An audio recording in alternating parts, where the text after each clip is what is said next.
과학과 더 가까워지는 시간, 금요일엔 과학터치. 안녕하세요, 장혜주입니다. 여러분, 과학터치 많이들 기다리셨죠? 오늘도 정말 유익한 강연과 함께 할 텐데요. 저희 코로나19 안전 방역 수칙을 철저히 지키면서 촬영 중에 있으니까 보시는 분들께서 너무 염려하지 않고 편안한 마음으로 강연 보셔도 될 것 같습니다. 오늘도 정말 멋진 강연 펼쳐주실 대구경북과학기술원 에너지공학과 유정성 교수님과 함께 하겠습니다. 안녕하세요, 교수님. 네, 안녕하세요. 네, 교수님 반갑습니다. 오늘 혹시 어떤 강연을 또 들려주실 건가요? 예, 오늘은 나노 소재와 에너지라고 하는 그러한 제목으로 네. 오늘 말씀을 드리겠습니다. 네, 오늘 교수님께서 준비한 강연 내용 들으시면서 또 궁금한 점 있다 하시면 그때그때 댓글장에 소통해 주시면 제가 또 교수님 강연이 마무리되고 난 후에 궁금증도 해결해 드리도록 하겠습니다. 자, 그럼 교수님께서는 강연 준비해 주시면 됩니다. 네, 감사합니다. 오랜만에 뵌 만큼 저희 인사도 좀 나눠주시고 질문 많이 남겨주시길 바랍니다, 여러분. 안녕하세요. 방금 소개받은 대구 경북과학기술원 에너지공학과에 재직 중인 유정성입니다. 오늘 나노 소재란 어떤 것인지 이것과 에너지 관련해서 말씀을 드리겠습니다. 잘 보이시죠? 스크린? 예. 나노 소재라고 하는 것은 뭐 이미 많이 들으셨죠. 이미 뭐 식상할 정도로 많이 들으셨을 텐데 간단하게 좀 정리하고 넘어갈 것 같으면은 나노미터라고 하는 것은 10의 마이너스 9승미터를 의미하지요. 나노라고 하는 것은 그리스어로 난쟁이라는 작다 이런 뜻인데요. 이걸 나노미터라는 게 얼마나 작은지를 사실 좀 감이 잘 안 오실 것 같아서 여기 좀 그림으로 좀 표시했는데요. 1나노미터라고 하면은 수소 원자 한 10개 정도가 모이는 거 정도 되는 건데요.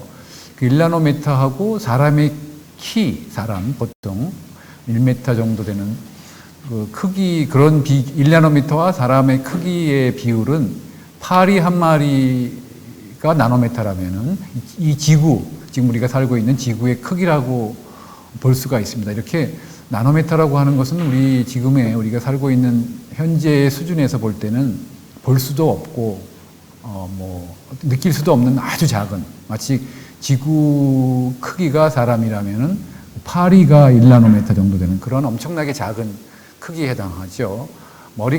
보통의 머리카락 굵기의 한 10만 분의 1 정도 된다고 보시면 될 겁니다. 그래서 1나노미터의 나노튜브가 있으면 그걸 10만 배 하면 머리카락 굵기가 되겠고요. 머리카락을 한 10만 개 모이면 한 10m 정도 되는 집의 크기 이런 정도인데요. 굉장히 작아서 실질적으로는 이거 갖고 뭘 할 수 있을까 하는 그렇지만은 또 과학 세계에서는 이런 것을 이용해서 다양한 여러 가지 많은 연구들이 좀 이루어지고 있습니다. 그런 거에 대해서 말씀을 좀 나눠보기로 하고요. 일단 그러면 이런 나노 기술이 어떻게 시작됐느냐?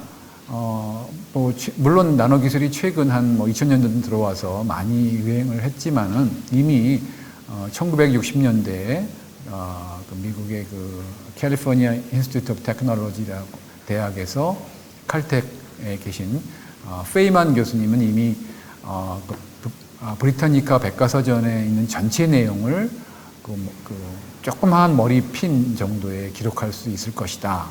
그리고 고배율의 현미경, 그 다음에 원자 배열, 그 다음에 컴퓨터의 소형화, 이런 것들에 대한 개념을 이미 말씀하셨어요. 이미 60년 전에. 그러니까 그때부터 나노라는 그런 개념들이 좀 생겼다가 이제 2000년대 들어서 이제 아주 급속도로 발전을 했죠. 그래서 정리를 간단하게 한다면은 나노 과학 기술은 수나노미터에서 수백 나노미터 크기의 물질을 연구하는 것인데 이러한 작은 물질을 기초로 하여 우리 산업과 실생활에 유용한 소자, 시스템을 만드는 과학과 기술을 의미합니다. 그래서 반도체 같은 것들이 이제 대표적인 것이 되겠죠. 반도체에는 조그마한 소자가 있지만 그 속안에 많은 정보를 담고 있는 아까 페이만 교수님이 말씀하신 것 같은 것들이 그대로 이제 실현이 되고 있는 그런 물질이 되겠습니다. 이러한 나노 물질들을 그 차원별로 좀 정리를 해볼 것 같으면은 제로 디멘전, 원 디멘전, 투 디멘전 이렇게 제로 디멘전은 뭐 닷, 뭐 점 이런 것이고 1차원은 뭐 막대기나 선이나 뭐 튜브 같은 거, 2차원은 판상 모양, 3차원은 이렇게 3차원으로 구성된 XYZ 축이 이렇게 존재할 수 있는 그런 이제 구성물로 되는데요. 이런 것들이 이제 나노 구조체를 이루고 이런 것들이 다양한 특성을 보일 수 있습니다. 여기 간단한 몇 가지 예를 보여드리고 있는데요. 나노 스피어, 나노 파티클 다 구형이죠. 나노 파이버 막 선처럼 되어 있고, 나노 와이어, 그다음에 나노 러드, 노랗죠. 이게 금인데요. 금 이렇게 이제 조그맣게 만들어서, 그다음에 나노 케이지, 뭐 나노 상자랄까요? 캡슐. 여기 보면 속이 좀 비었는 거, 속이 좀 중앙이 좀 훤하죠. 비었습니다. 케이지도 그렇고, 그다음에 여러 형태의 그 다공성 구조체 이런 것들이 다 이 세공 크기가 나노 디멘전에 속해 있어서 나노 다공성 물질들에 속하는 것들이고요. 이런 것들이 이제 다양한 특성을 보이면서 독특한 거시적인 큰 벌크한 물질과는 다른 다양한 그 특성들을 보이고 있어서 이런 것들을 이용해서 새로운 어떤 많은 연구들이 지금 진행이 되고 있습니다. 대표적인 예가 뭐 카본 나노튜브 이런 것들이 볼 수 있겠죠.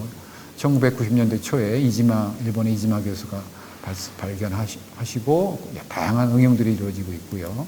그 외에도 뭐 양자점이라고 그래서 입자들을 이렇게 조그맣게 만들고 이것을 코어쉘로 특별한 어떤 특성을 갖는 것들을 이렇게 반도체의 특성을 갖는 이런 입자들을 이렇게 보통은 코어쉘 형태로 코어와 껍질이 있는 두 가지 이렇게 만들어서 빛을 쬐어주게 되면 그 특성에 따라서 그 사이즈에 따라서 독특한 색깔을 내는 이런 그 양자 효과를 보이고 있습니다. 이런 것들도 굉장히 이건 디스플레이 머티리얼 쪽에 응용이 될 수가 있겠죠.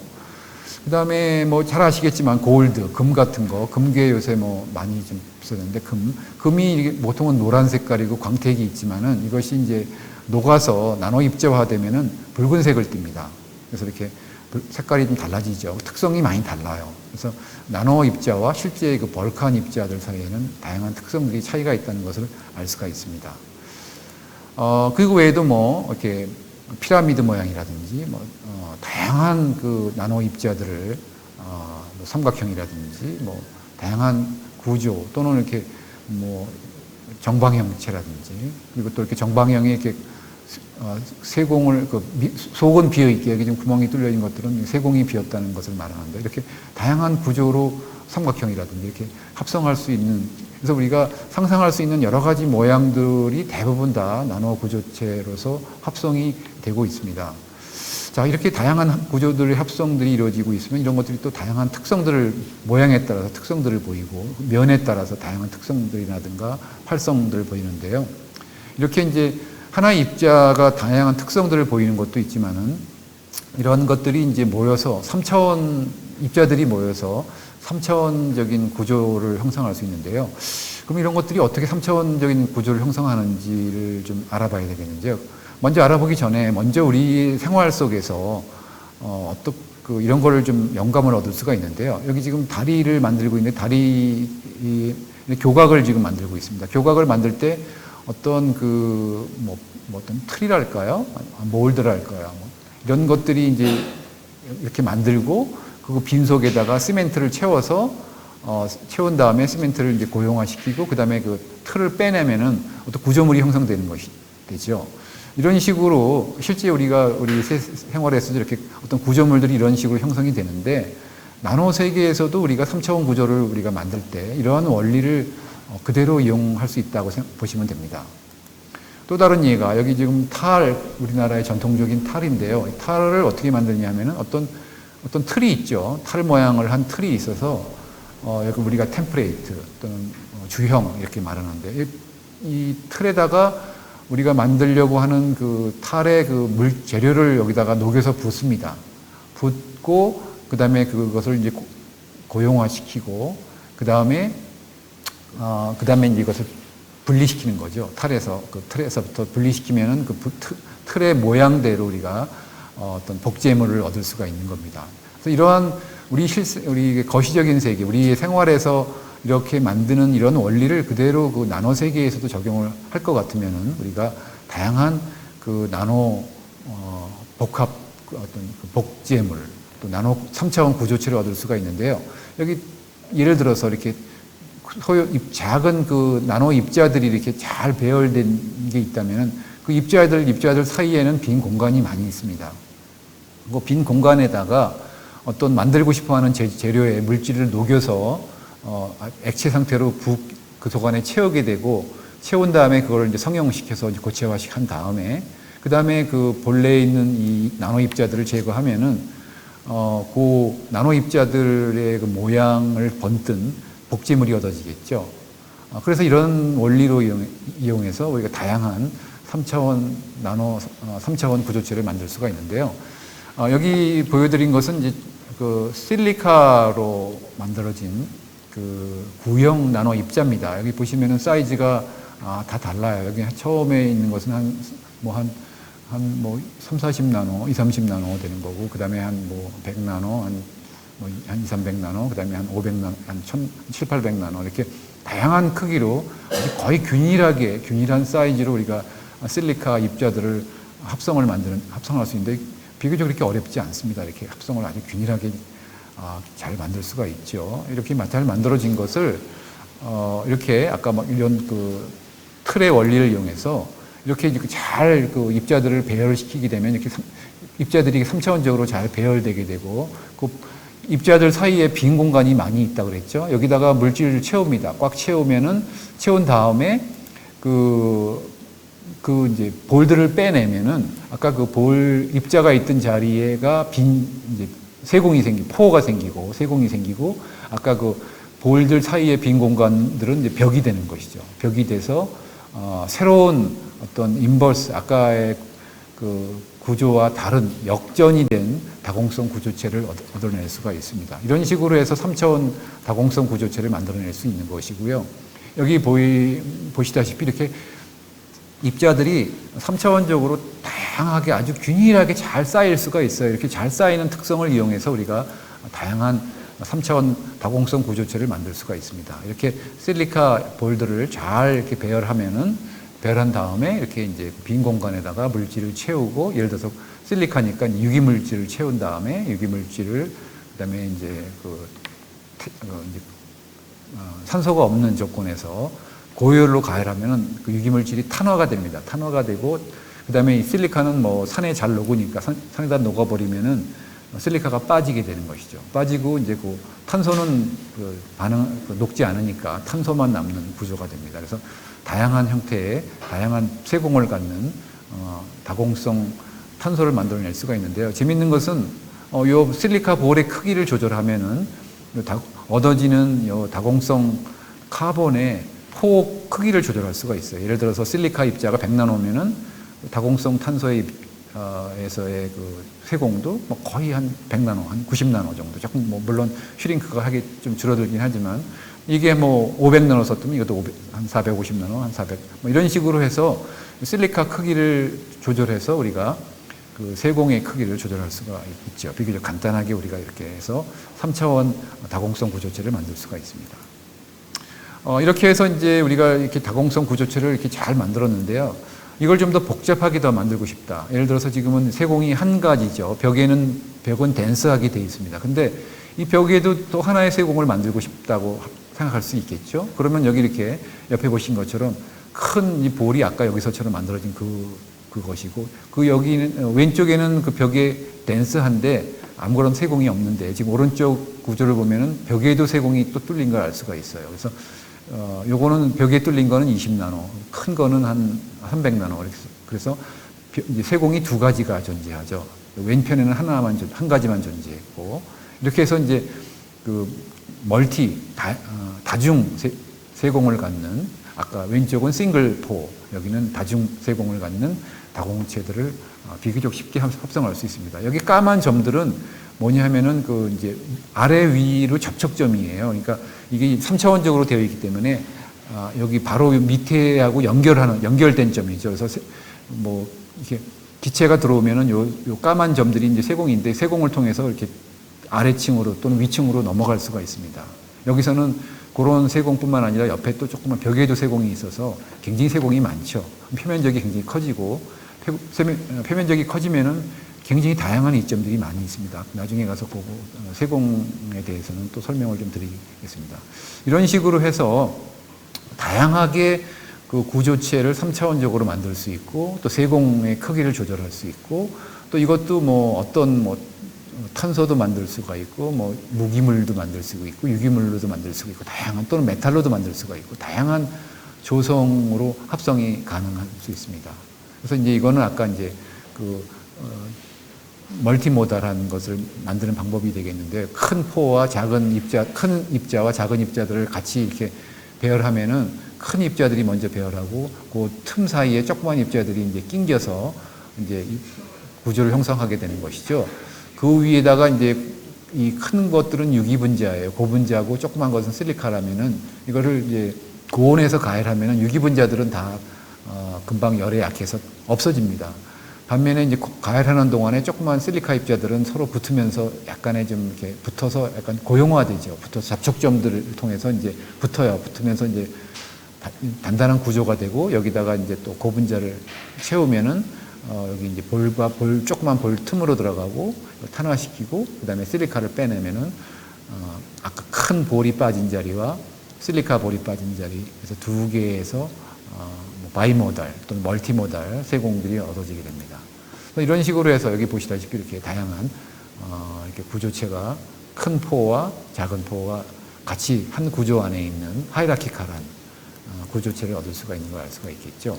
그래서 이렇게 재미있게 우리가 간단한 방법으로 우리가 쓰는 그런 원리를 이용해서 나노세기에서도 다양한 구조를 갖는 그 세공 3차원 구조체를 만들 수가 있고요. 또는 또 재밌게 하나의 입자에다가도 특성을 여러 개 하나의 실리카 볼이 있으면은 실리카 볼 위에다가 그 벽에는 그 껍질 쪽에는 좀 더 엉성한 구조, 속은 아주 촘촘한 밀도 있게 하고 벽 쪽에 껍질 쪽에는 좀 엉성한 세공이 뚫려 있는 이런 구조를 만들 수가 있고요. 이런 것을 이용해서 이렇게 만들어지면은 요 껍질 쪽에가 세공이 있으니까 여기다가 물질을 채울 수가 있습니다. 세공을 채우고 이거를 고용화시킨 다음에 다시 이 속의 거를 빼고 또 벽 엉성한 구조를 빼내면은 속이 비게 되죠. 속이 비어 있고 그래서 홀로우 코 속이 비어 있고 그 메조포러스한 쉘을 갖는 껍질을 갖는 이러한 또 재미있는 속이 비어 있게 우리가 어떤 나노 구조체를 만들 수가 있어요. 여기 보면은 속이 비어 있죠. 겉에는 좀 엉성한 세공이 뚫려 있는 솔리드 코어 메조포러스 쉘을 갖는 그런 이제 구조체인데 이거를 이제 속을 비게 하니까 이렇게 속이 좀 비어 있죠. 훤하지 않아요. 중앙부가 이제 좀 속이 비었고 겉벽은 세공이 뚫려서 물질들이 이제 요 세공을 통해서 왔다 갔다 할 수 있는 그러한 또 재밌는 예를 들어서 여기다가 이제 뭐 어떤 약 물질을 저장해 둔다든지 어떤 뭐 여러 가지 수소를 저장한다든지 뭐 이런 식으로 해서 뭘 저장할 수 있는 방이 생기고 그 벽을 통해서 이제 나올 수도 있게 되는 이런 구조를 만들 수가 있습니다. 그 사이즈도 컨트롤 가능하죠. 크게도 만들 수 있고 작게도 만들 수가 있고 물론 요 세공의 두께도 조절이 가능하고 아까는 좀 한 300-400 됐는데 이거는 아주 작은 전체가 한 80 정도, 한 8, 90 정도 포가 한 50나노, 벽이 두께가 30나노 되는 그리고 여기 보시다시피 깨진 걸 보면 속이 비어 있는 걸 알 수가 있죠. 그리고 표면도 좀 더 부드럽게 만들 수 있고 거칠게 만들 수가 있고 다양한 이렇게 합성이 가능하고요. 이런 거는 제가 만들어서 한 10년 전에 이거를 LG 케미칼에다가 우리 아시는 분이 계셔서 한번 줬어요. 이거 왜 줬냐면 이건 물이고 이거는 그 에이시드 블루라고 하는 염료인데요. 이렇게 만든 그 홀로우코 메조포러스 쉘 카본 캡슐에다가 담갔더니 이 염료가 금방 싹 없어졌어요. 금방 탈착이 돼요. 그래서 이렇게 무슨 이런 공해 물질 같은 것들을 잘 흡수할 수 있구나.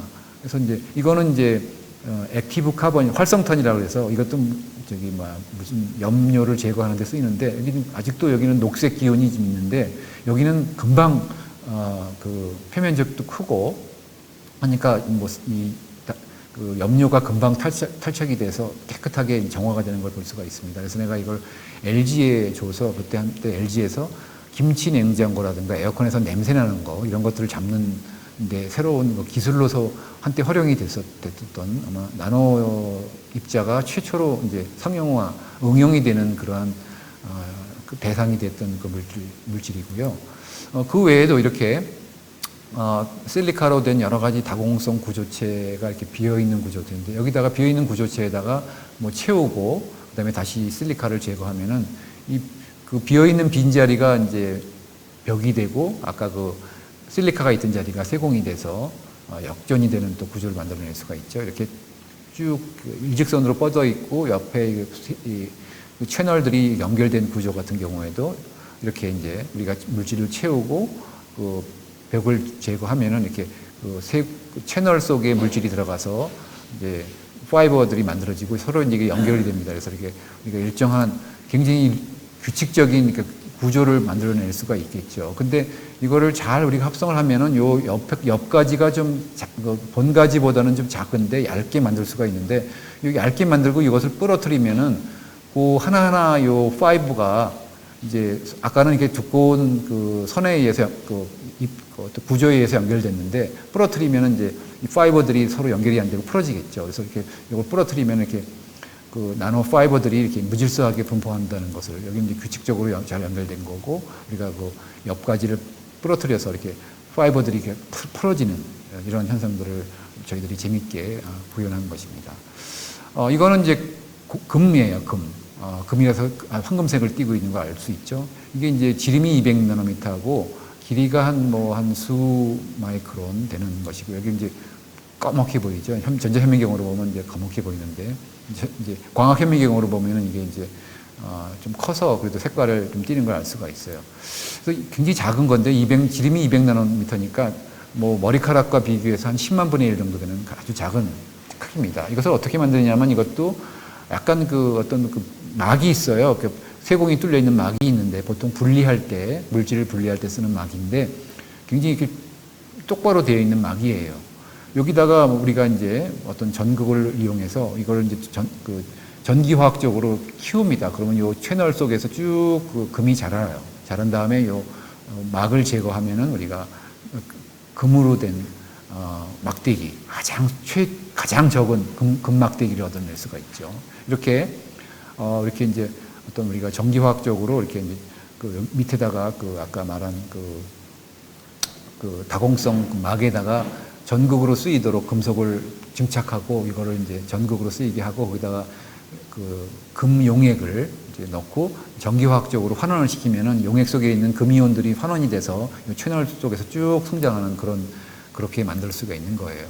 그래서 이게 얼마나 작으냐, 아까 이제 보셨지만은 이게 머리카락인데, 우리 학생의 머리카락이죠. 머리카락 위에 지금 금을 좀 한 방울 뿌렸는데, 지금 여기 머리카락은 너무 커서 지금 잘 포커스가 안 되는데, 여기 보면은 머리카락 위에 지금 금이 올라가 있는 거예요. 지금 머리카락은 한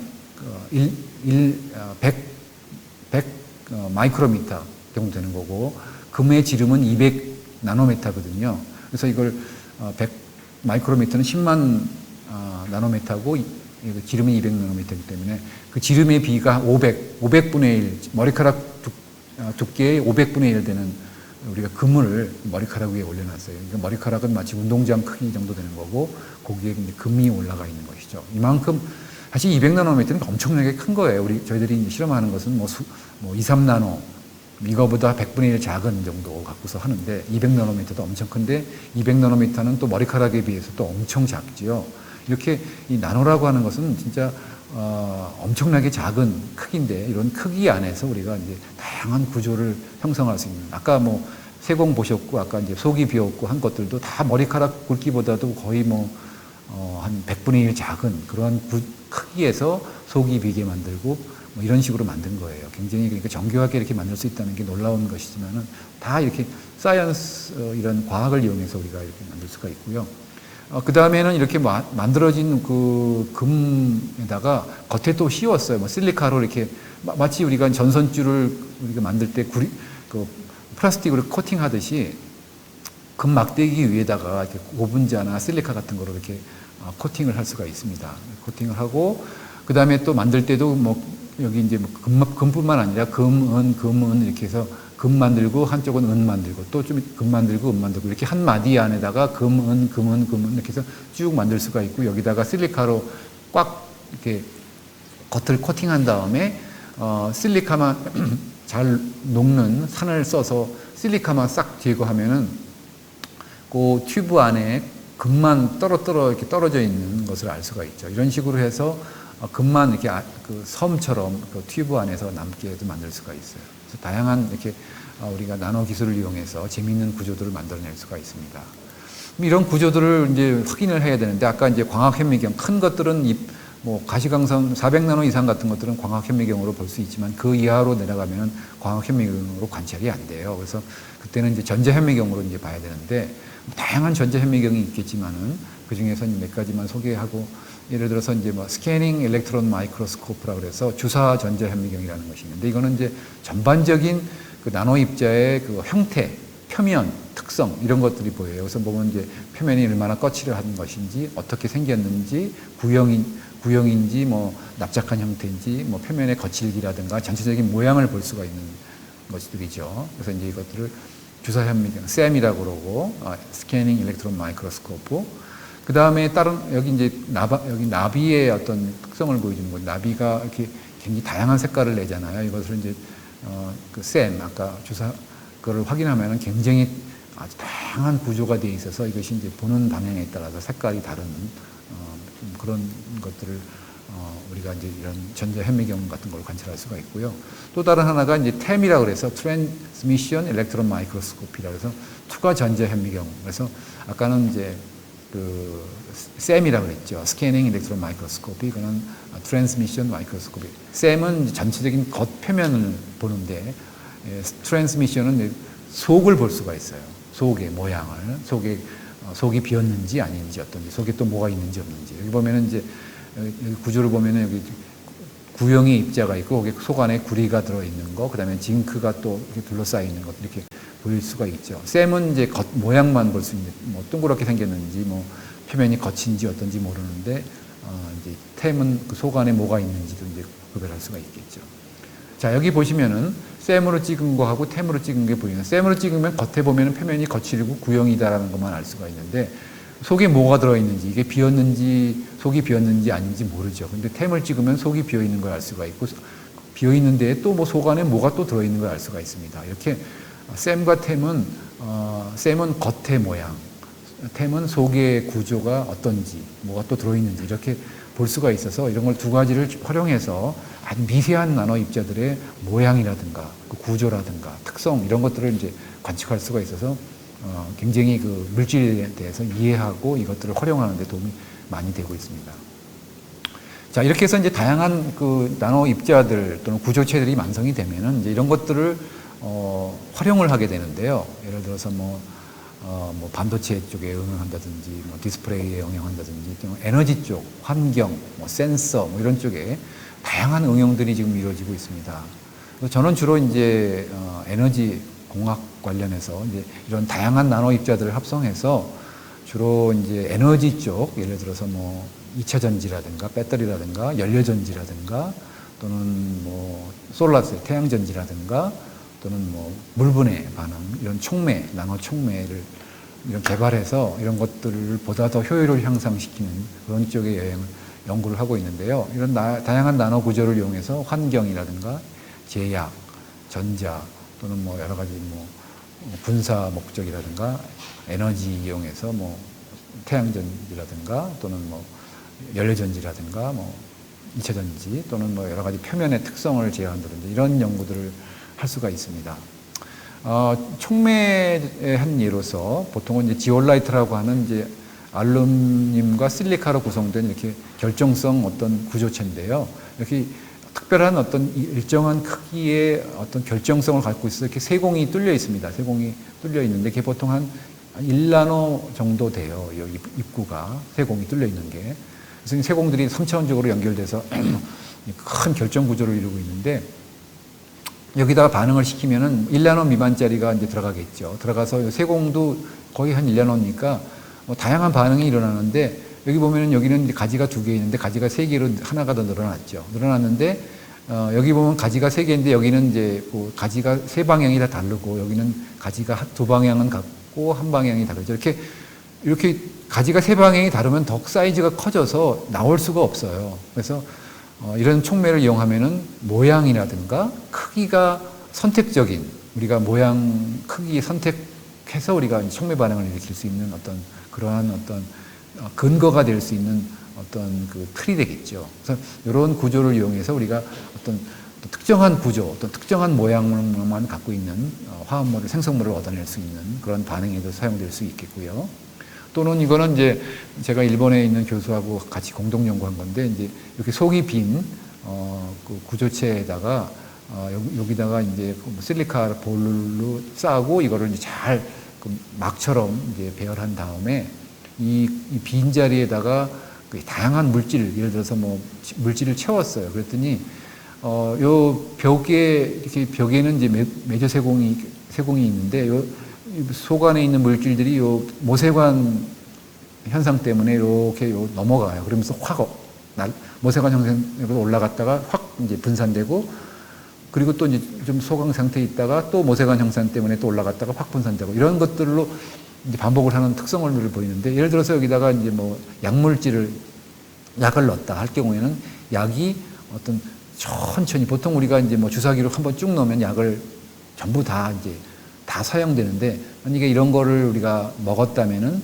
약이 서서히 요 모세관을 통해 서서히 이제 분출되기 때문에 약 효과가 한꺼번에 나타나는 게 아니라 조금씩 오랫동안 되기 때문에 한 번에 맞지 않고 또 자주 안 해도 맞지 않아도 되고 해서 어떤 양리적인 효과를 오래 누릴 수 있는 그런 또 장점도 있고 다양한 또 뭐 응용이 가능한 것이죠. 그리고 특별하게 컨트롤하지 않아도 이게 저절로 이렇게 스스로 이제 그 물질들을 방출할 수 있는 그런 특성들을 가질 수 있어서 뭐 이런 것들을 이용해서 뭐 약물을 개발한다든지 또는 뭐 특정한 뭐 그 어떤 요새 같은 뭐 코로나 바이러스라든지 어떤 이런 좀 유해한 물질 그런 병원균만 선택적으로 반응할 수 있는 뭐 물질들을 개발한다든지 나노 로봇을 개발해서 그런 유해한 그런 어떤 그런 것들을 잡아서 없애는 이런 뭐 응용도 가능할 거라고 예상이 됩니다.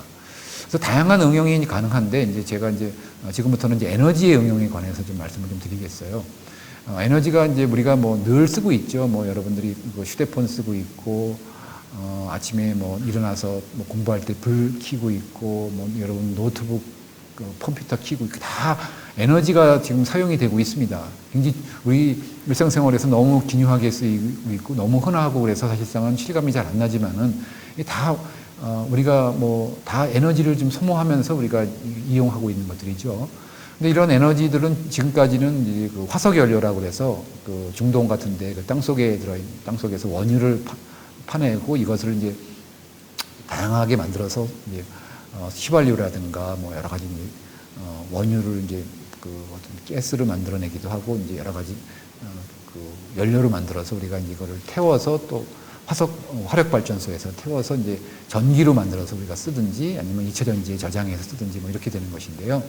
이러한 화석 연료를 쓰다 보니까 이제 환경이 이제 공기가 오염이 되고 또 CO2 같은 게 다량으로 방출되기 때문에 지구 온난화 문제 그리고 이제 뭐 점점 생활이 이제 향상됨으로 인해서 그 에너지 소비가 많죠. 자동차도 많이 늘어났고 뭐 모든 게 다 에너지를 소비해야 되기 때문에 전기도 많이 사용되고 그러다 보니까 그 화석 연료는 이제 매장량이 고정돼 있고 점점점 이제 고갈이 돼 가는데 수요는 늘어나니까 여기 수요는 계속 늘어나고 있는데 인구도 늘어나고 있고 그렇지만은 이제 매장량은 줄고 있기 때문에 또 그뿐만 아니라 이제 환경 여러 가지 이제 오염도 많이 일어나서 지금 다양한 그 기후 변화가 많이 문제가 생기고 있지 않습니까? 그래서 이런 것들을 이제 해결해야 되는 문제, 연료를 새로운 연료, 청정한 연료로 대체해야 되는 문제와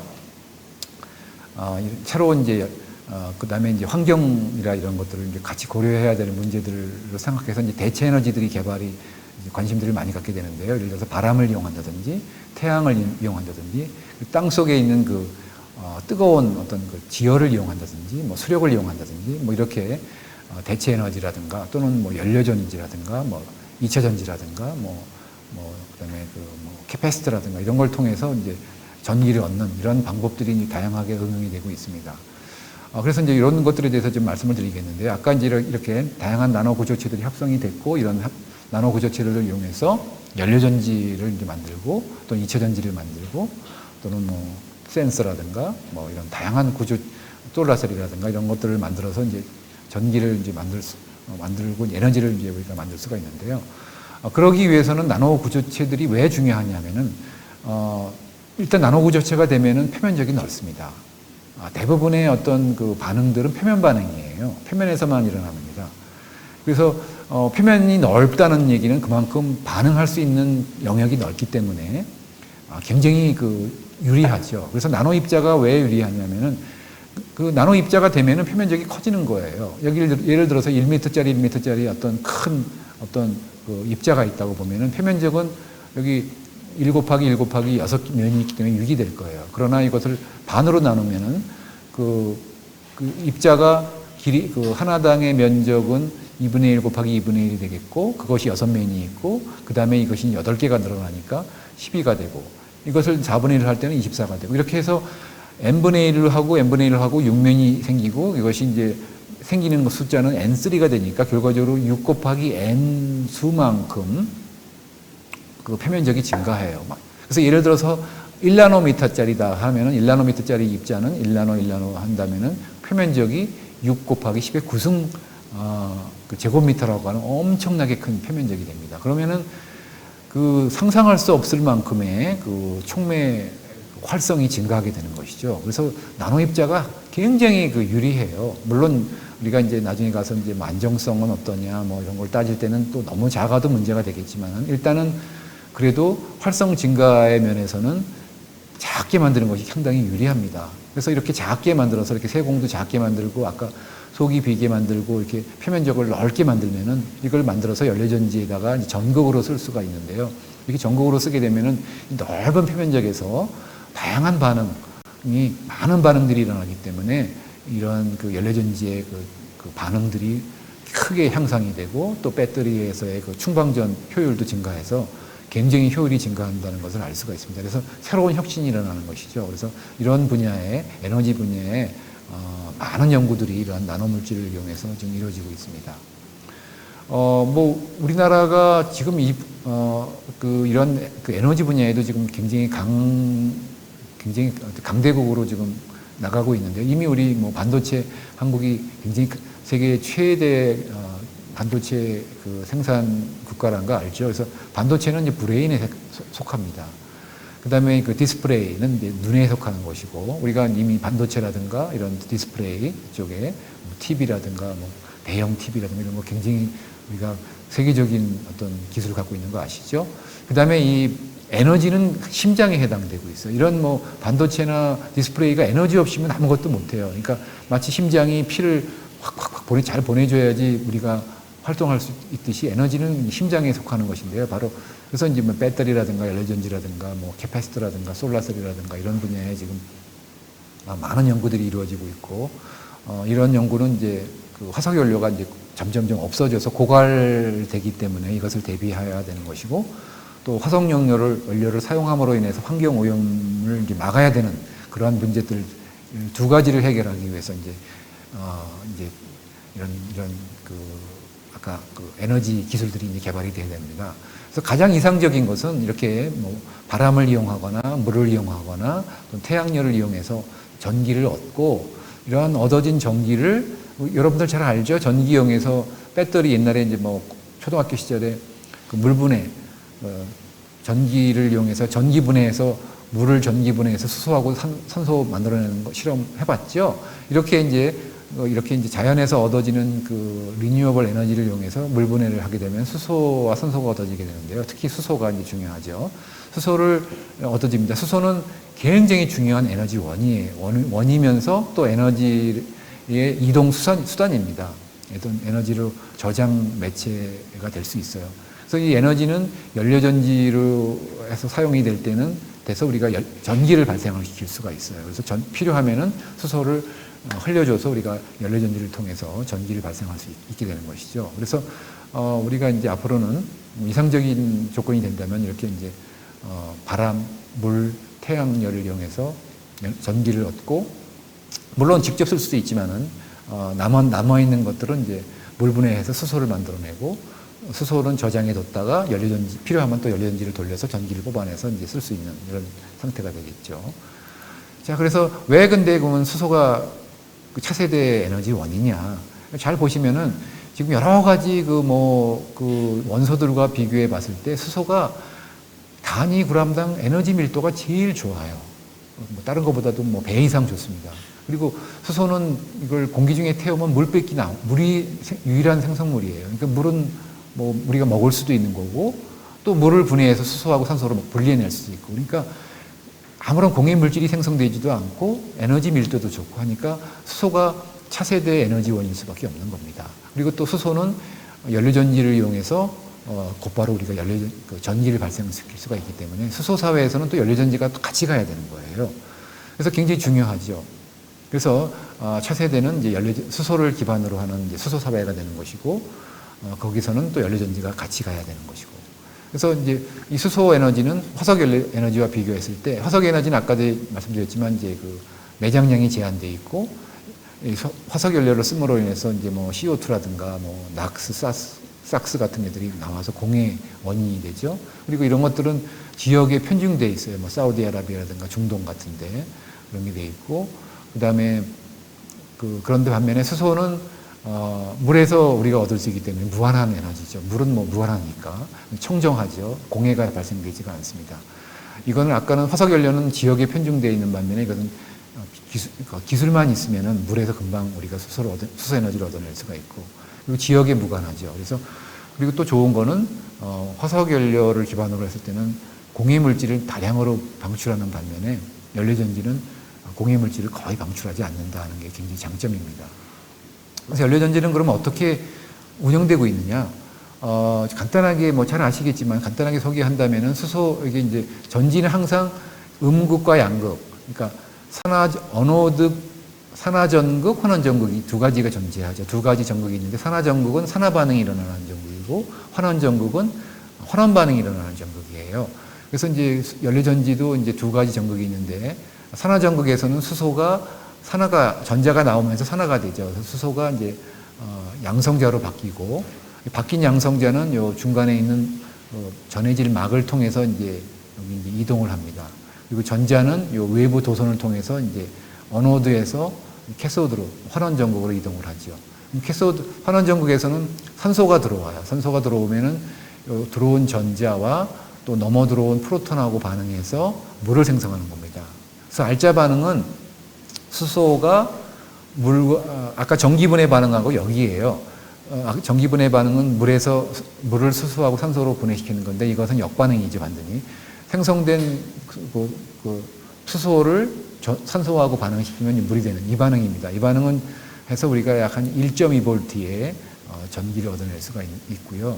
그래서 연료전지라고 하는 것은 이런 산소와 수소의 화학 에너지를 전기 에너지로 변형시켜서 전기를 얻어내는 장치예요.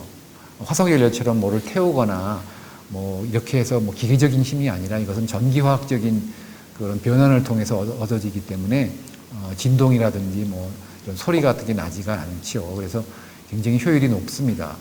뿐만 아니라 배터리하고 비슷해요. 배터리도 뭐 이렇게 음극, 양극이 있어서 전기를 발생시키긴 하는데, 이거는 연료를 계속 공급해야 되는 상태고, 효율이 좋아서 한 내연기관의 한 2배, 3배 이상의 효율이 좋습니다. 그래서 차세대 에너지 원으로서 각광을 받고 있고요. 여기 이제 보시면은 수소가 이리 들어와서 분해돼서 이제 수소가 이제 막을 통해서 넘어가고 전자는 외부를 통해서 넘어가죠. 그래서 반면에 이쪽 이제 환원 전극에서는 산소가 들어와서 넘어 들어온 그 양성자하고 또 들어온 전자하고 반응해서 물이 생성이 됩니다. 물이 생성이 돼서 빠지게 되는 것이죠.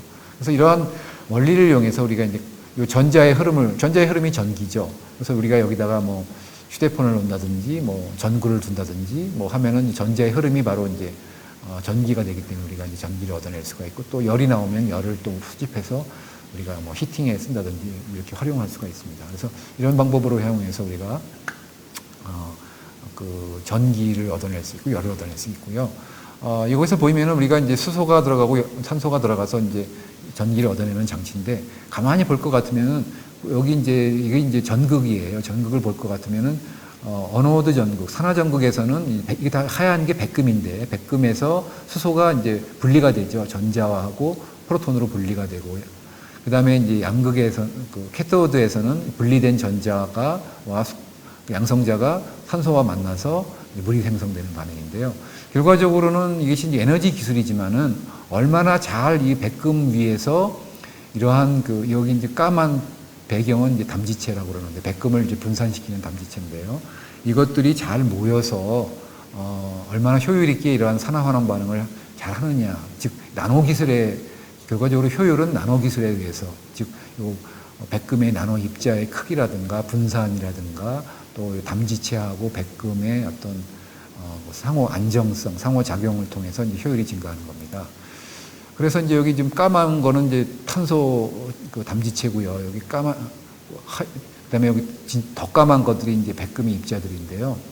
여기서 보면은 지금은 이제 그 전에는 볼칸 카본이라 그래서 그 활성탄을 이제 주로 백금의 담지체로 사용했는데, 저희들이 이제 다양한 이런 그 담지체를 만들어서 이렇게 만들면 서피스 표면적이 훨씬 커요. 한 3배 이상 크게 되죠. 되고 여기에다가 이제 백금을 담지하게 되면 훨씬 더 표면적이 크기 때문에 우리가 활성을 증가시킬 수가 있습니다.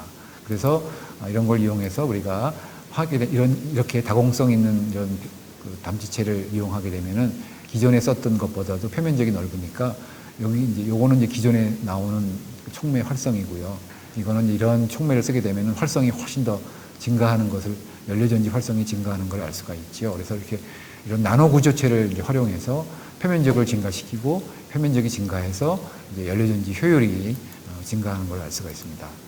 여기서는 아까 이제 이렇게 이제 그 세공이 하나만 뚫려 있는 거 말고, 아까 여기 세공이 하나 말고도 더 벽에다가 더 세공을 만들어내면 표면적이, 아까 요거는 한 500 됐는데 얘는 1200이 되니까 표면적이 배 이상 커지는 거거든요. 그러니까 여기서 보면은 요거는 이제 아까 이런 그 성형의 담비체 활성탄을 쓴 거고, 요 빨간 거는 요 단일 세공을 만드는 것이고, 요 파란 선은 이렇게 멀티모달한 표면적이 큰 걸 이용했더니 더 그 활성이 크게 증가하는 걸 볼 수가 있습니다. 이런 식으로 해서 우리가 이런 나노 구조체를, 표면적을 증가시키는 이런 나노 구조체를 만들어서 연료전지 효율을 향상시키는 연구를 할 수가 있지요. 뭐 이렇게 나노 구조를 이용해서 다양한 물론 나노 구조체를 이용해서 백금의 크기라든가 모양이라든가 이런 다양한 방법들을 만들 수가 있습니다. 이렇게 해서 또는 이렇게 그 분산을 아주 잘 작고 아주 균일하게 분산을 시킬 수가 있는 방법들을 또 개발을 했고요. 또 CNT라고 하는 이런 좋은 담지체에다가도 균일하게, 보통은 잘 이렇게 붙지가 않습니다. 근데 이렇게 잘 이거 나노 기술을 이용해서 잘 붙여서 활성을 향상시킬 수 있는 이러한 연구들도 충분히 가능하지요. 그래서 이런 것들을, 백금들을 균일하고 또 작은 크기로 균일하게 잘 이렇게 만들어서 활성을 크게 했다는 연구로서 한번 기사화된 내용을 있어서 소개해드렸고요. 이렇게 이제 내연기관에서 소비하는 것보다도 이렇게 연료전지를 쓰게 되면은 요즘 이제 문제가 되고 있는 CO2 같은 이런 그런 그 지구 온난화 화학 물질들을 제거할 수 있다는 것입니다. 그래서 이제 이런 것들을 이용해서 지금 이제 현대자동차라든지 미국의 GM이라든지 각 세계적으로 유명한 자동차 메이커에서는 연료전지를 이용해서 이제 정제자동차를 만들려고 하고 있죠. 이미 현대자동차에서는 2013년도에 수소 연료전지를 이용한 투싼을 개발을 해서 최초로 이제 양산을 했고, 그다음에 2018년도에는 최고급 형태의 수소 전기차를 출시한 바 있습니다. 그래서 이렇게 연료전지 차를 이용할 경우에는 한 번 충전해서 500km를 주행할 수 있고, 충전 시간도 뭐 한 3분에서 5분 짧게 할 수 있고, 이렇게 연료전지를 써서 다양한 또 다른 전원으로도 이용할 수 있고, 또 뭐 공해에도 잡을 수 있는 여러 가지 다양한 이점들이 있어서 지금 연료전지 차들이 이제 개발이 되고 있습니다. 물론 이제 배터리를 이용한 이체전지를 이용한 차들과 이제 나와서 이제 서로 이제 경쟁 관계가 있고, 미래에는 어떤 것이 이제 더 유리하게 나갈지는 또 이제 기술이 개발되는 이제 추이에 따라서 이제 개발이 될 겁니다. 여기는 이제 독일의 그 벤지차인데요. 배기가스에서 이제 물만이 나와요. 아까 이제 연료전지 반응을 통해서 생성물이 물밖에 없다고 그랬잖아요. 배기가스가 이제 물인데요. 물을 나오니까 이것은 마실 수가 있어요. 그래서 직접 그 사장이 배기가스에서 물을 모아서 이제 마시는, 그만큼 이제 청정하다. 여기 뭐 삭스나 낙스라든가 뭐 이런 공해물질이 나오지 않고 청정한 물밖에 안 나온다는 것을 이제 보여주고 있고, 여기는 이제 포도당이나 이런 걸 통해서 또 연료전지를 개발할 수 있다는 뭐 이런 것들이 소개되고 있습니다.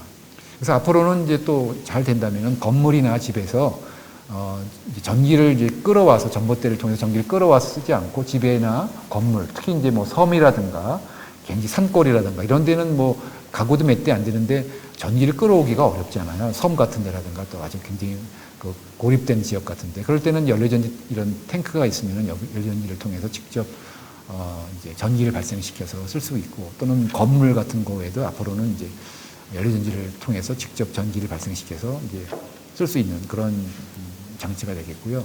그 외에도 이제 미생물을 통해서 또 이제 미생물이 이제 어떤 생활을 하면서 이제 이것도 환원 반응을 하게 되는데, 이런 산화 반응을 통해서 이제 전기를 발생시킬 수가 있어요. 물론 이제 굉장히 작은 양이지만은 이런 것들을 통해서 이제 미생물에서 전기를 얻어낼 수 있다. 그래서 이제 타임지에서 2009년도에 굉장히 우수한 놀라운 그 발견이다라고 해서 앞으로 이런 미생물을 통해서도 이제 전기를 얻어낼 수 있는 방법들도 이제 얻어낼 수가 있겠죠. 그래서 이렇게 다양한 구조의 나노 구조체들을 이렇게 이용을 해서 뭐 속이 비었거나 뭐 이런, 또는 뭐 다양한 세공을 뚫려 있거나, 그래서 표면적을 증가시키고 다양한 구조로 만들고, 이렇게 해서 이제 표면적을 증가시켜서 전극으로 사용될 경우에는 그 에너지 효율을 크게 향상시킬 수 있다는 것을 말씀드렸습니다. 두서없이 이렇게 좀 말씀을, 좀 시간도 제한도 있어서 좀 급하게 좀 말씀을 드렸는데요. 저희는 그 대구 경북과학기술원의 에너지공학과에 저희 랩 학생들입니다. 지금 저희 박사과정 학생들, 이제 뭐 석사과정 학생들 있고요. 여기 이제 저희 학교를 소개해드리고 있습니다. 아마 관심 있는 학생들은 저희 이제 대구 경북과학기술원 방문하시고, 저희 에너지공학과는 끝쪽에 있습니다. 그래서 오셔서 어떻게 이제 이런 나노 소재들이 에너지화 개발이 되는지 이런 것들을 오시면은 잘 설명을 드리도록 하겠습니다. 이상 이것으로 발표를 마치겠습니다. 감사합니다. 네, 그러면 우리 교수님 또 자리로 모셔서 질의응답 시간 한번 가져보도록 하겠습니다. 너무 오래. 이쪽으로. 죄송합니다. 너무 오래 발표를 해서 시간이 좀. 네. 아니요. 너무 재밌고 유익한 내용이라서 정말 시간 가는 줄 몰랐는데요. 근데 이제 마지막에, 우리 교수님께서 함께하고 계시는 랩실의 학생들을 또 보여주시기도 했잖아요. 대구 경북과학기술원의 에너지공학과에 대해서도 조금 소개를 해주시면 좋을 것 같다는 생각이 들더라고요. 예. 그 대구 경북과학기술원의 에너지공학과는 에너지공학과 하니까 당연히 이제 뭐 에너지 관련된 연구들을 많이 합니다. 네. 최근에 이제 에너지 관련해서 주목받고 있는 것들이 이제 뭐 아까 말씀드렸지만은 주로 저희 과에서는 이제 크게 세 가지 분야를 중점을 두고 있는데요. 하나가 이제 2차 전지, 네. 배터리라고 그러죠. 그 다음에가 연료전지, 그 다음에가 이제 태양전지. 네. 이 세 가지를 이제 그 가장 핵심 저희들이 연구 내용으로 하고 있습니다. 그래서 교수님들이 대부분 세 분야 중에 나눠져 있고요. 어떤 분야들은 저는 뭐 이제 연료전지 쪽도 하고 있고 배터리 쪽도 일부분 하고 있어서 이 두 가지를 분야를 같이 할 수도 있고, 그래서 이제 세 가지 분야도 있고, 그리고 그 외에도 이제 에너지를 저장하거나 또는 이제 일상생활에서 에너지를 이제 하비스팅하는 그런 쪽, 에너지를 절약하는 분야, 좀 디스플레이 쪽도 조금 저희 에너지 공학과에서 교수님들이 담당을 하고 있습니다. 그래서 대학원생들이 아주 재밌게 이쪽 분야에 많은 흥미를 갖고 지금 아주 열심히 지금 우리나라의 에너지 연구를 담당하기 위해서 미래의 어떤 유능한 과학자로서 또는 뭐 교수로서 학자로서 성장하기 위해서 열심히 노력하고 있습니다. 그러면 이런 것도 저는 좀 궁금한데 이런 뭐 경험이 있다거나 이런 쪽에 관심이 있다 아니면 뭐라 그래야 될까요? 이런 쪽으로 재능이 있다 하는 분들이 여기 에너지공학과로 오시면 더 두각을 나타낼 수도 있다 이런 것도 혹시 있을까요, 교수님? 네, 에너지공학과는 글쎄 어떤 과인가 혹시 궁금하실지 몰라요. 사실상 지금에 있는 대학교 편제를 보면은 에너지공학과라는 과가 거의 없습니다. 네. 예를 들어서 보면은 뭐 이과 같은 경우에 물리화학, 수학, 생물 뭐 이렇게 나눠져 있고 네. 공학도 뭐 보면은 뭐 재료공학과, 화학공학과, 뭐 그다음에 산업공학과, 네. 건축공학과, 토목공학과, 뭐 기계공학과 이런 식인데 네. 에너지공학과는 거의 없어요. 네. 그래서 사실상 저희는 이제 과학기술원이기 때문에 어떤 특정한 주제로 해서 이제 모인 것인데 저희과 교수님들의 그 프로필을 볼 것 같으면은 에너지를 전공한 교수님들이 없습니다. 오, 왜냐면 저희 때는 정말요? 아무런 네. 에너지 공학과가 없었으니까요. 그렇군요. 그래서 대부분 보시면은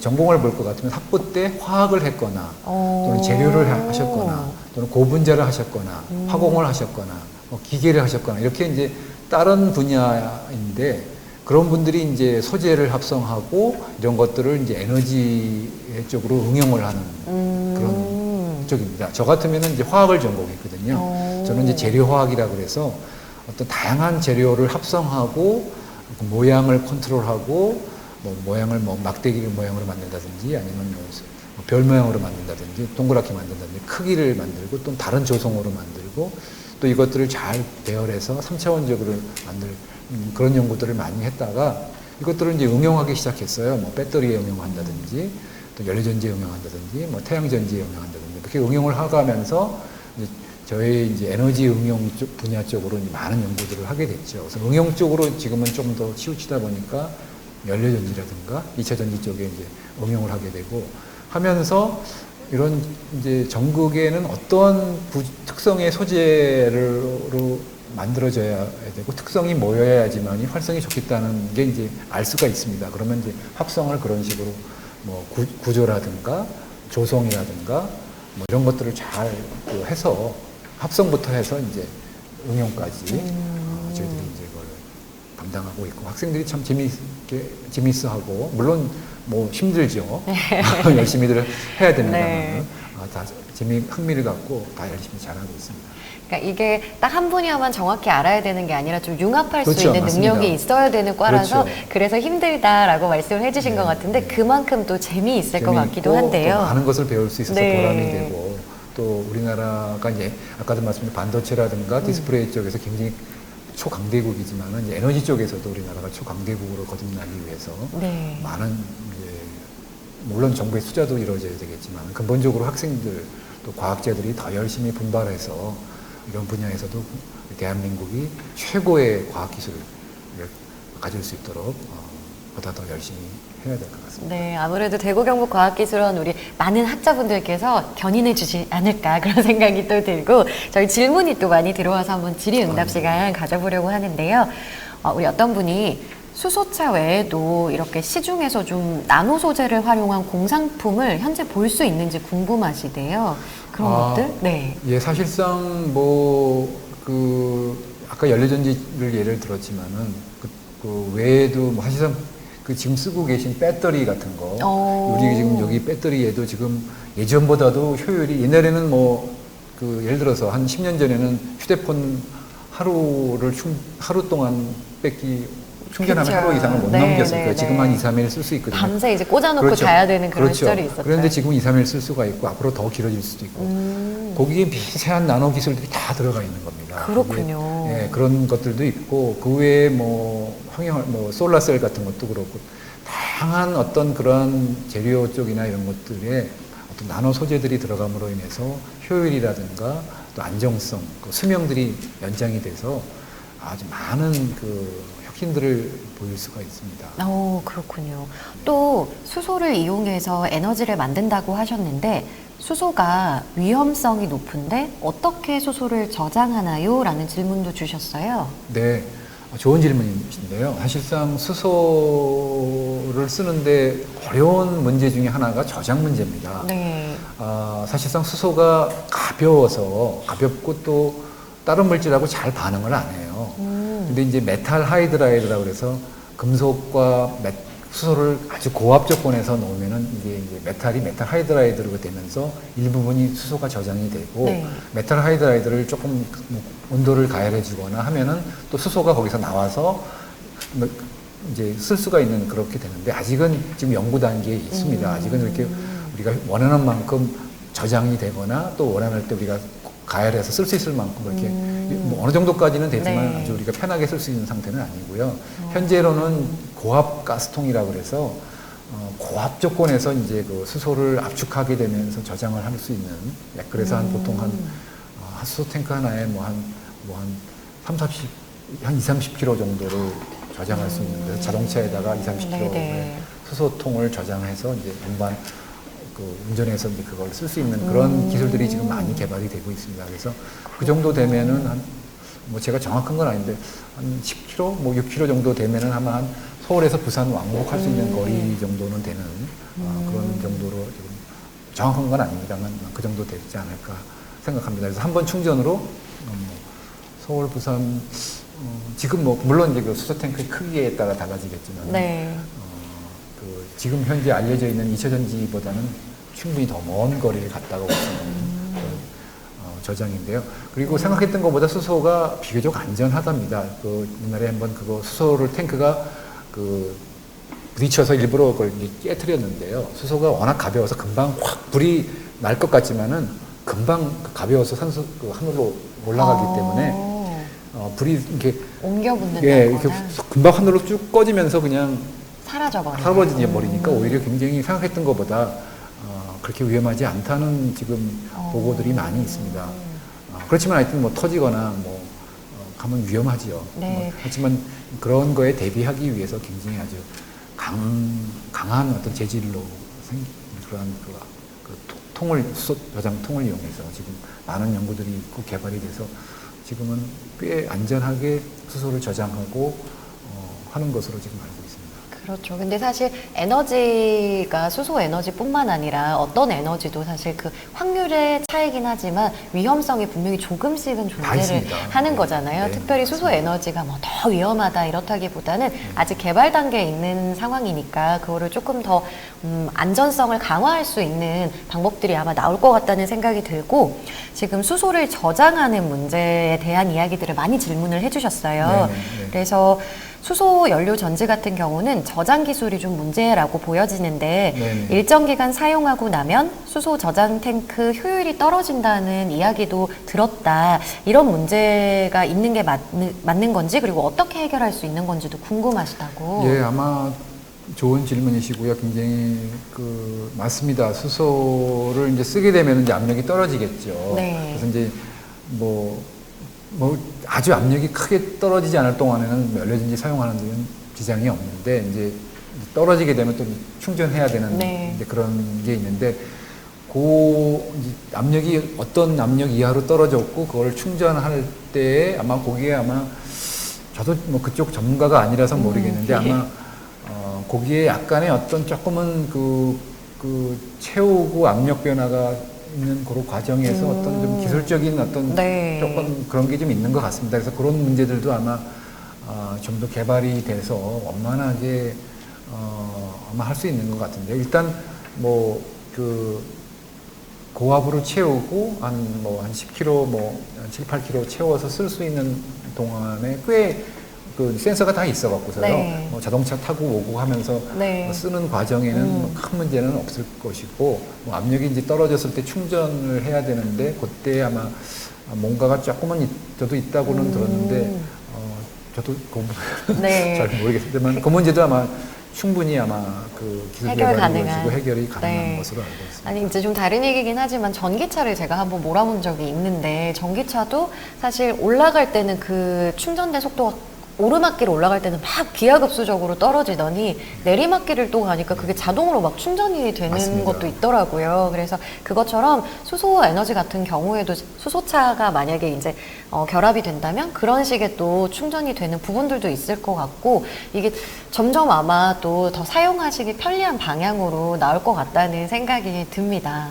그렇습니다. 네, 또 질문들이 많아서 하나 더 질문을 드려보면 수소를 생산하는데 많은 이산화탄소가 배출돼서 신재생 에너지를 이용해 수소를 생산한다 말씀을 해주셨는데 이 신재생 에너지를 사용하게 되면 수소 생산량이 부족하지는 않을지 궁금합니다. 질문해 네, 주셨어요. 좋은 말씀이십니다. 사실상 지금까지의 수소는 그 석유화학 그러니까 그 화석유 연료를 이제 아까 저희들이 이제 정유소 가면 그 정유를 하게 되는데 그때 이제 부산물로서 수소가 많이 나옵니다. 네. 그래서 사실상 값이 왜냐면 부산물이니까 걔가 메인이 아니거든요. 그렇죠. 메인은 이제 다른 건데 하다가 보니까 생성돼서 이제 그렇지만 그렇게 되다 보니까 싸게 얻을 수가 있어요. 네. 근데 그거는 이제 아까도 말씀드렸지만 화석 연료를 통해서 얻어졌기 때문에 CO2가 또 함께 나오기 때문에 그러한 지구 온난화 문제를 해결하는 근본적인 문제는 아니죠.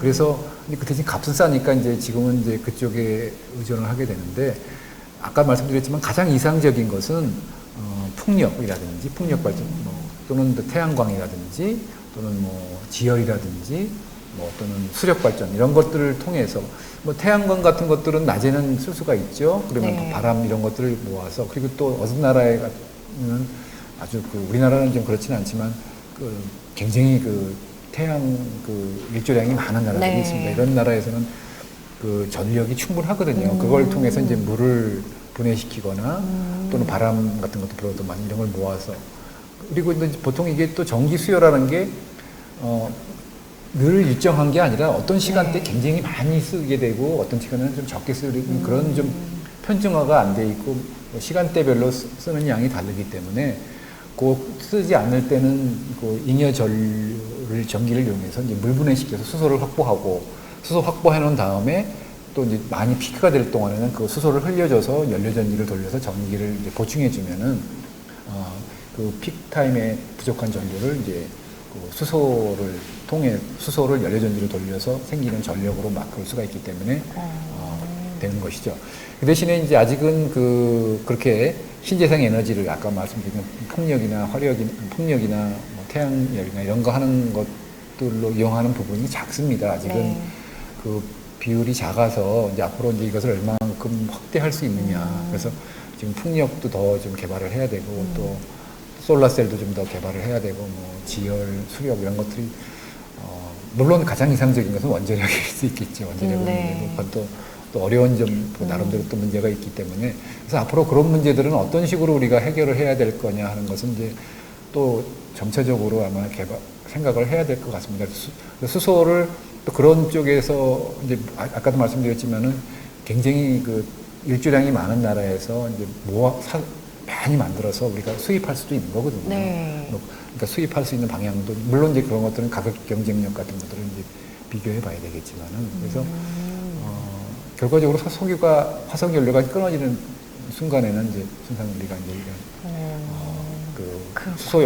수소를 써야 되는데 네. 가장 이제 경제적으로 우리가 쓸 수 있고 가장 효과적으로 쓸 수 있는 방법들은 꾸준히 아마 이제 찾아야 될 것입니다. 네. 그러면 이 질문을 또 해주셨는데 백금이 상당히 좀 고가의 물질로 알고 있는데 이 백금을 대체할 다른 촉매제는 없을까요? 라는 질문을 또 주셨어요. 또 좋은 질문 하셨네요. 사실상 저희가 백금을 많이 사용하고 있고 연료전지 하시는 분들이라든가 촉매 하시는 분들은 백금만큼 좋은 촉매가 없습니다. 백금만큼 단일 금속으로서 백금만큼 좋은 금속은 없어요. 그래서 백금이 중요한데 물론 아시다시피 백금은 금보다 더 비싼 굉장히 네. 비싸요. 또 문제는 비싼 것도 있지만 문제는 매장량이 또 제한되어 있습니다. 특정한 나라에서만 매장량을 갖고 있기 때문에 다 이것만을 쓸 수가 없는데 사실상 연료전지에서도 백금을 옛날에는 예를 들어서 1g을 갖고서 뭐 100이라고 하는 효율을 올렸다면 지금은 1g, 0.1g 갖고서도 100이라는 효율을 쓸 수가 있거든요. 그러니까 효율이 거의 굉장히 기하급수적으로 많이 좋아졌어요. 그러니까 아주 소량만 갖고서도 효율을 쓸 수 있고요. 또 최근에는 또 알로이라고 그래서 이제 네. 백금과 다른 금속을 합금을 통해서 더 백금량을 줄일 수가 있습니다. 그래서 이제 알로이를 통해서 활성도 증가시키고 안정성도 증가시키고 또는 최근에는 이제 비백금 촉매라고 그래서 물론 백금보다는 활성이 좀 많이 떨어지지만은 비백금 촉매라고 해서 주로 이제 뭐 아이언이라든가 코발트라든가 니켈이라든가 이런 이제 비백금 좀 싼 금속들을 이용해서 이제 연료전지를 연구하는 그런 분야가 또 많이 커졌거든요. 이제 문제는 이제 활성이 백금만큼 안 나온다는 게 조금 이제 문제인데 이것도 또 계속 이제 더 개발을 하고 아까 말씀드렸지만은 연료전 백금량을 아주 최소화시키고 또 비백금 촉매와 어떻게 잘 활용을 한다든지 또는 안정성을 더 효율을 통해서 백금이 녹아 나가거나 활성이 떨어지는 것을 막고 또 적게 쓰고 하는 이런 안정성 기술과 활성화 기술들을 같이 병행해 나가면은 그런 문제들도 충분히 그리고 또 아까 말씀드렸지만 이제 비백금 촉매, 백금을 사용하지 않는 그런 촉매들도 같이 개발을 통해서 충분히 어떤 그런 문제들은 해결해 나갈 수 있을 거라고 생각합니다. 네, 저희 마지막 질문인데 나노물질들이 중금속처럼 좀 체내에 축적된다고 알고 있는데 네. 이 연료전지나 배터리 등의 나노물질을 무분별하게 사용하게 되면 배터리를 제대로 처리하지 못해서 좀 환경오염 문제가 발생하지는 않을지 궁금하고 이게 해결할 수 있는 방안들이 있는지도 궁금하시대요. 네, 맞습니다. 지금 배터리도 그렇고 연료전지도 그렇고 배터리 같은 경우에도 거기에 사용되고 있는 게 리튬이라든가 코발트 같은 것들은 굉장히 비싼 금속들이거든요. 그래서 지금 만약에 배터리로 뭐 자동차를 만든다면은 얼마나 많은 폐배터리들이 나오겠어요. 그래서 지금은 이제 그걸 또 버리게 되면 또 하나의 또 공해가 되겠죠. 물론 뭐 지금은 뭐 CO2나 뭐 이런 락스, 삭스 해서 우리가 되겠지만 배터리를 쓰고서 다 버린다면 우리가 지금 조그만 네. 배터리도 지금 뭐 버려서 얼마나 많이 쌓이고 있습니까? 그러니까요. 근데 그런 배터리들을 이제 버리지 않고 회수해서 이제 다시 그 귀한 금속들을 회수하는 기술들이 좀 개발이 되고 있거든요. 그래서 재활용할 수 재활용하는 있도록. 그 금속을 다시 이제 그런 폐배터리에서 이제 뽑아내서 다시 얻어내는 것이죠. 다시 사용하는 그러한 재생 기술, 뭐 그런 기술들, 백금도 마찬가지입니다. 백금도 그런 연료전지라든가 아직은 뭐 연료전지가 그렇게 많지는 않지만은 특히 이제 배터리는 지금 많이들 얻어지고 있어서 그런 것들을 모아서 회수해 가서 이제 그걸 처리해서 그런 니켈이라든지 리튬이라든지 코발트라든가 이렇게 고가의 금속들은 다시 회수해서 쓰는 그런 기술들이 아마 이미 뭐 회사들이 그런 회사들이 있고요. 또 그런 기술들을 또 전문적으로 연구하는 또 연구진들은 생겼고 저희 방에서도 일부 학생이 한 학생이 중국 학생이 하나 그런 기술을 지금 연구를 한 학생이 있어서 저희 방에서도 그런 폐배터리를 이용해서 거기에 들어가 있는 리튬이라든가 코발트를 회수하는 그런 연구들을 좀 일부 하고 있습니다. 네, 이미 관련된 이런 연구들이 많이 진행이 되고 있고 활발하게 진행이 되고 있으니까 이런 환경오염 문제라든지 아니면은 실생활에 더 유용하게 쓰여질 날이 멀지 않은 것 같다는 생각이 들고요, 교수님. 오늘 나노 소재와 에너지와 관련한 너무 멋진 강연 들려주셔서 우리 유정선 교수님께 다시 한번 감사 인사드리도록 하겠습니다. 교수님 감사합니다. 네, 감사합니다. 네, 저희 금요일의 과학터치는 금요일에 저희가 진행하고 있는데요. 다음 강연은 6월 셋째 주 금요일 저녁 6시 30분에 찾아올 예정입니다. 자세한 강연 일정을 확인하고 싶으시다면 대구 경북 여성과학기술인회 홈페이지를 통해서 확인하실 수가 있습니다. 여러분, 금요일엔 과학과 가까워지세요. 저희는 다음에 더 멋진 강연으로 인사드리겠습니다. 고맙습니다. 감사합니다.